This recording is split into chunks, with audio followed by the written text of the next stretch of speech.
saudara-saudariku di Gereja Santo Cornelius Madiun sedang mengadakan pembukaan SEP atau CAP. SEP itu sentralisasi evangelisasi pribadi, CAP itu khusus evangelisasi pribadi yang sudah banyak diadakan di paroki-paroki, di berbagai keuskupan, dan Madiun baru kali ini mengadakan dan mohon doa dan berkat supaya awal yang baik ini terus terlaksana dan berbuah guna untuk pelayanan, mengabdi sesama dan memuliakan Tuhan. Ini acara SEP, sekilas acara SEP yang sudah diadakan di Madiun. Terima kasih.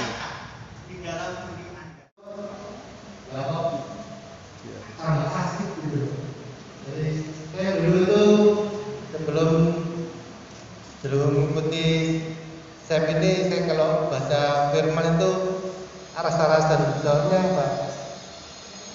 tulisannya itu kecil-kecil banget, kacamata tebel gitu. Jadi membuat saya itu malas gitu. Tapi lama-kelamaan setelah mengikuti ini, saya dilatih untuk membaca, mendengarkan dari pembawa, dari guru-guru SEP, terus merenungkan di Lexio Divina juga. Akhirnya ketemu juga, Tuhan tuh baik banget ya. Sebenarnya dari dulu ternyata Tuhan tuh baik banget. Karena saya dari dulu tuh selalu mencari pekerjaan. Kok sulit gitu loh, bekerja itu sulit sekali berhasilnya. Ternyata setelah saya renungkan itu, kita harus cari Tuhan dulu. Ternyata begitu. Jadi saya ditarik terus sama Tuhan, ngikutin di kegiatan SEP, di kegiatan sekarang terakhir di BPK, terus di wilayah di sekretaris. Di lingkungan kadang-kadang ada acara pasti kita datang juga, sharing juga. Saya sebenarnya di SEP itu jadi PKS, pendamping kelompok sharing. Jadi sudah tahun ke-5 ini saya dipakai. Saya pikir ini selesai ya, kena corona. Kemarin buku sumpah itu langsung telepon ini untuk online, jadi ada SEP online sekarang. Jadi nanti mulai besok tanggal 22 Senin. Jadi baru dimulai lagi SEP online. Mudah-mudahan nanti kalau yang di CAP ini yang Madiun ini terlaksana, bisa online lebih baik lagi. Saya rasa begitu Pak. Terima kasih. Itu bukan tipe orang yang bisa bercerita banyak, tetapi itulah Katolik itu ya. Yang penting menjadi garam dan terang di dalam masyarakat. Nyata gitu ya, nyata. Tetapi sentuhan itu terjadi dari mana? Ketika Tuhan memanggil dan kita mau menanggapi dengan serius. Nanti Bapak Ibu pada waktu di camp itu tentu Bapak Ibu tidak gini, jangan mengharapkan menjadi ahli tafsir Alkitab karena tidak diajari ke sana, tetapi diajari bagaimana kita bisa menjadi pembawa kabar baik, pembawa kabar baik, ya. Jadi jangan kepingin nanti gini, aku kalau selesai camp aku bisa jadi pewarta kabar baik, enggak. Tapi Anda akan menjadi pembawa kabar baik. Bedanya apa? Kalau pembawa kabar baik itu Anda ketemu orang dimanapun juga, tiba-tiba Roh Kudus bisa menggerakkan Anda bisa langsung cerita tentang kasih Tuhan. Nah, Anda jadi pewarta itu kan butuh mimbar gitu ya, butuh mimbar lagi Anda cerita. Itu maksud seringkali ditanya, maksud bedanya pembawa. harus selalu bersekutu, taat dan setia dengan gereja Katolik. Itu visinya kita. Jadi kedepannya pun harus selalu taat. Ya. Terus apa sih misinya? Ini SEP bersifat inklusif. SEP bukan membentuk kelompok, tetapi inklusif artinya mendorong siswa SEP untuk berkarya melayani di paroki atau komunitas masing-masing. Paroki itu sampai ke lingkungan, ya, ke lingkungan.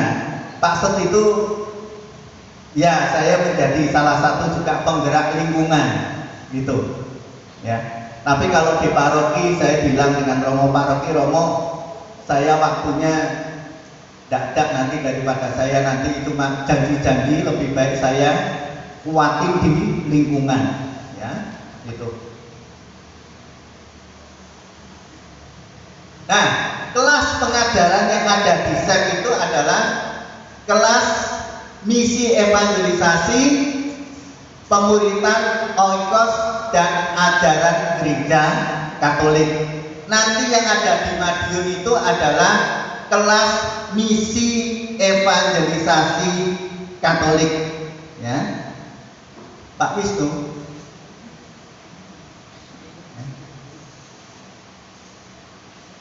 ini sudah selesai, ganti yang ini. Ya. Nah, ini adalah tentang SEP ya Bapak Ibu ya.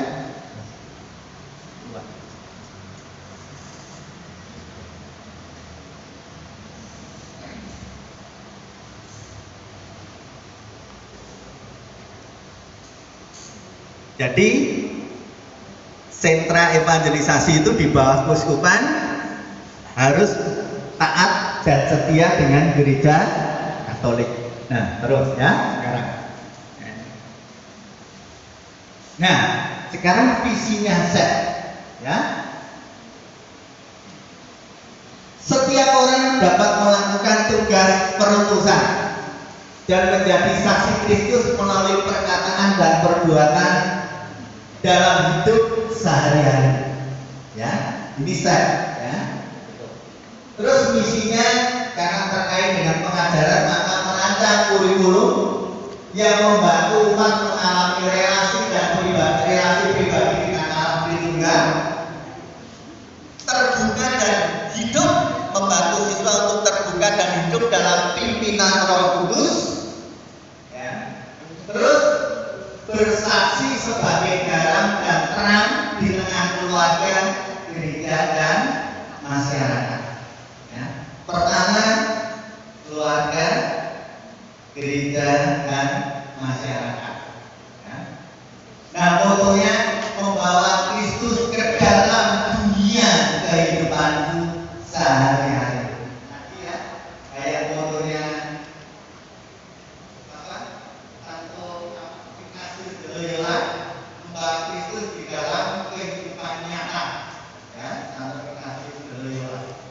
Ya.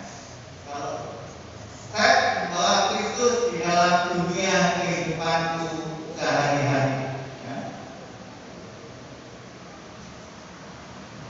Hubungan SEP dengan SEP itu apa? Dengan teknologi. Karena SEP terbuka kepada semua umat Katolik yang rindu memperdalam pengetahuan dan pengenalan secara pribadi dengan Allah Tritunggal, serta melayani dengan sungguh-sungguh di dalam gereja Katolik. Maka SEP membagikan program pelatihan kepada paroki-paroki yang membutuhkan. Jadi program pelatihannya diberikan kepada paroki. Terbuka. Kenapa terbuka? Karena ini memang tugas yang diberikan oleh gereja Katolik. Apa yang dilakukan?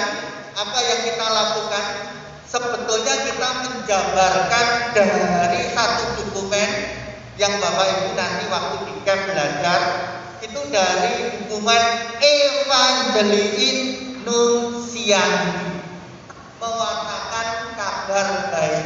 Dokumen itu disederhanakan sehingga mudah dilakukan ketika kita mewartakan kabar baik.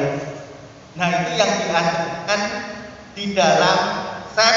Kemudian karena SEP itu terbuka kepada paroki, maka diberikan di cap gitu ya. Oke. Nah, apa sih kursus evangelisasi? Apa sih bedanya sama SEP? Sebetulnya pengajarannya tidak ada beda. Hanya bedanya